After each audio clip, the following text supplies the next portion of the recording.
Hi, I'm Josh Katzenstein here with Herbie Teope. We are your Saints beat writers for NOLA.com and the Times-Picayune. And Herbie, we just got done watching another Saints training camp practice. This will be the last one that they do on their own for camp because they are welcoming the Houston Texans for joint practices on Thursday. But I think the big news of the day was Sean Payton tipping his hand a little bit about the preseason game on Saturday against the Texans. He said that they probably want to see Drew Brees, Mark Ingram, Adrian Peterson, Cam Jordan, the four big stars that sat out so far. And I mean, what do you think, we need to see from those guys, if they do get in there?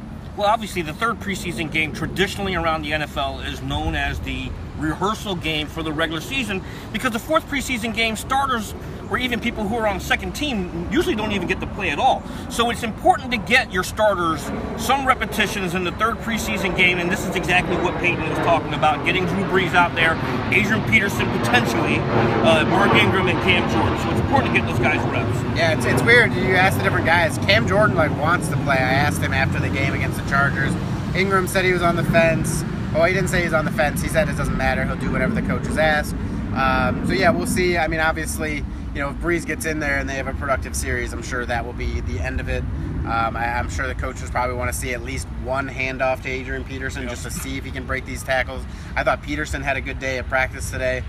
There was one play where he burst through the hole, made a cut, and it looked like there were two defensive backs that got a hand on him, so they blew the whistle. But the Adrian Peterson I've seen for the past 15 years, dating back to Oklahoma, those wouldn't have been tackles. He would have run right through those. But, another guy on offense continues to stand out. We talk about him every day, it seems.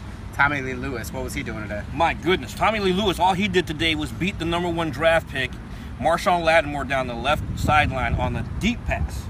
Roughly, about 35, 40 yards? You got to give credit to Lewis, but it seemed like Lattimore gave up on that play. And I thought Lattimore was really good for most of practice, especially in man. He still has work to do in zone. But on that play, I think he thought the play was over, but he forgot that, Drew Brees at any time can just, chuck it downfield. And you also, the rookie mistake there, play until you hear the whistle. Yeah. But the Saints made a concerted effort throughout some of these 11s on 11s to go deep. And this is where you saw a lot of Tommy Lee Lewis because he beat Lattimore on the left side, and then over on the right side, he beat P.J. Williams deep down the field.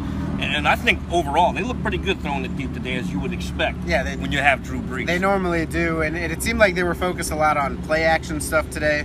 We'll see if they do more of that against the Texans on Saturday or in practice on Thursday. I thought, one other guy I want to mention, Sheldon Rankins, had a really nice play where he blew up, I believe it was Alvin Kamara in the backfield, basically as soon as he got the handoff. So that's definitely encouraging because he's a guy that hasn't necessarily been making big plays throughout training camp, but we'll see what the Saints can do tomorrow when they practice with the Texans. Until then, check all of our coverage at NOLA.com/Saints, and we'll talk to you soon.